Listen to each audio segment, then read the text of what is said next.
আসসালামু আলাইকুম এভরিওয়ান। আশা করি সবাই অনেক বেশি ভালো আছেন। সো আজকের এই ভিডিওটা খুবই গুরুত্বপূর্ণ হতে যাচ্ছে। অনেক ভাই আমাকে কমেন্ট করেন যে ভাই, সিঙ্গাপুর আসলে কোন কাজে সবথেকে বেতন বেশি এবং কি ফিউচারে ভালো কিছু করা যাবে, কোন কাজ কি? তো আজকে আমি এই সম্পর্কে আপনাদেরকে বিস্তারিত জানাবো। সো আমার চ্যানেলে যদি নতুন হয়ে থাকেন অবশ্যই সাবস্ক্রাইব করবেন। আর ভিডিওটি না টেনে সম্পূর্ণ ভিডিওটি দেখার ট্রাই করবেন। আশা করি ইনশাল্লাহ ভালো কিছু জানতে পারবেন। চলেন কথা না বাড়িয়ে জানা যাক।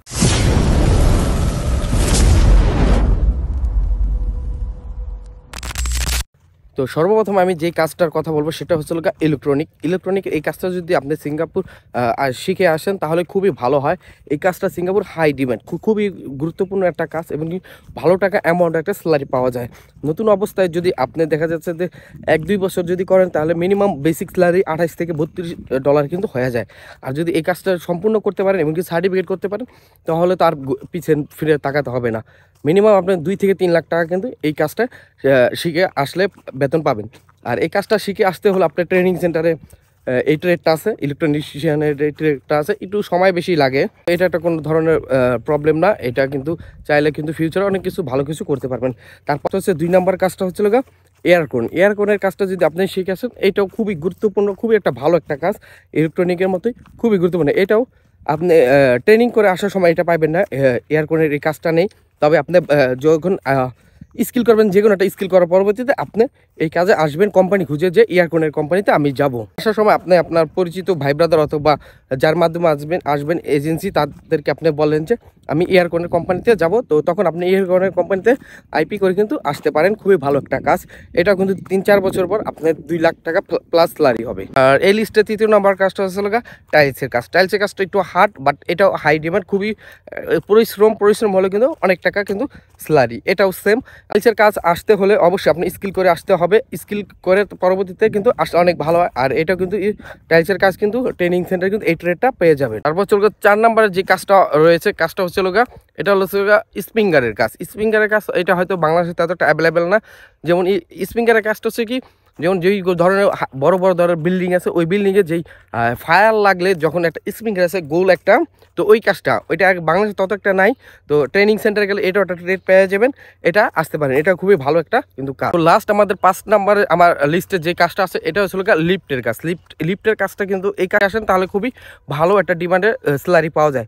এটা যদি লিফটের সুপারভাইজার হইতে পারেন অথবা ফুল, আপনি যদি কাজ পারেন 3-4 বছরের মধ্যে কাজ শেখা হয়ে যাবো তো তখন কিন্তু আপনি এটা কিন্তু প্রায় 2-3 লাখ টাকা প্লাস কিন্তু স্যালারি পাবেন। এই সব কাজ খুবই গুরুত্বপূর্ণ, খুবই একটা ভালো একটা জব সিঙ্গাপুরে।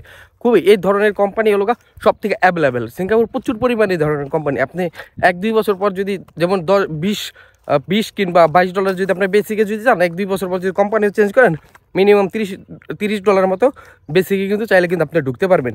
তো এই কারণে আসলে আমার এক্সপিরিয়েন্স থেকে আমি বললাম যে এইসব কাজে অনেক ভালো এবং কি কোম্পানি অ্যাভেলেবেল, খুবই প্রচুর পরিমাণ কোম্পানি। আর আমি এই 5টা কাজের কথা বললাম, এই 5টা কাজে আপনারা আসবেন। আসার পরবর্তীতে 6-7 মাস কিংবা 1 বছর পর্যন্ত যদি ফ্যামিলিতে যদি ওইরকম প্রবলেম না হয়, তাহলে আপনি এই কাজের আরও সার্টিফিকেট কিছু করে নিতে পারেন। তাহলে কিন্তু অনেক টাকা কিন্তু স্যালারি হয়। আর সিঙ্গাপুর যদি নতুন আসে তারা সব থেকে বড় ভুল করে থাকে কনস্ট্রাকশন সাইডে যায়, এমনকি সেন্টারে তারা ফুল কন্ট্যাক্ট করে যে তারা সেন্টারের মাধ্যমে যাবে। সেন্টারের মাধ্যমে যান, তবে এই ধরনের কোম্পানিতে আসবেন। এই কাজটা জানা থাকলে ভাই অনেক ভালো হয়। এই কারণে আপনাদেরকে বলতেছি কনস্ট্রাকশন সাইডে না যায়, যে 5টার কাজের কথা বললাম, এই 5টা কাজের কোম্পানিতে যান, সব থেকে ভালো হবে। বাট কনস্ট্রাকশনে গেলে যেমন আপনার 5-10 বছর পর্যন্ত খাটতে হবে। একটা কোম্পানিতে মিনিমাম 5,000, 10,000, 2,000, 3,000 পর্যন্ত শ্রমিক থাকে। তাদের মধ্যে আপনি যে ভাববেন যে আপনি একটা ফিউচারে একজন সুপারভাইজার হবেন, এটা অনেক ধরনের একটা প্যারা হয়ে যায়। খুবই একটা হার্ড পরিশ্রম করতে হয়, খুবই রিস্ক হয়ে যায়।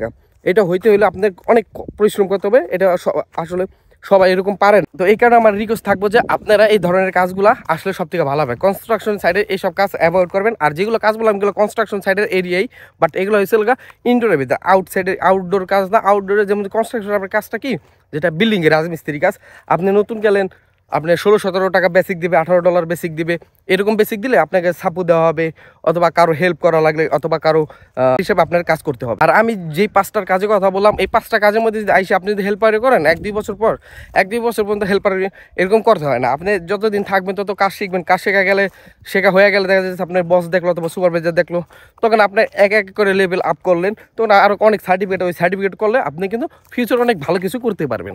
আর যারা সেন্টারে ফুল কন্ট্যাক্ট করে থাকেন, যে সেন্টারের মাধ্যমে যাবেন, সেন্টারের মাধ্যমে যান, ততটা সমস্যা নাই। তবে আপনারা কনস্ট্রাকশনে যাইবেন না যে আমি এরকম ধরনের কোম্পানিতে যাইতে চাই, একটা রিকোয়েস্ট তাদের কাছে, আপনি ভর্তি হওয়ার আগে তাদের সাথে কথা বলে রাখবেন যে আমি আমার পছন্দের মতো আমি কোম্পানিতে যাব, তাদের সাথে এইরকমভাবে কন্ট্যাক্ট করবেন। যাই হোক, ভিডিওটা আমি এখানে শেষ করতেছি। জানি না কতটুকু আপনাদেরকে আমি বুঝিয়ে দিতে পারছি। তো এরকম ইম্পর্টেন্ট এমনকি গুরুত্বপূর্ণ ভিডিও পেতে হলে অবশ্যই আমার চ্যানেল সাবস্ক্রাইব করবেন। তো ভালো থাকবেন, খোদা হাফেজ।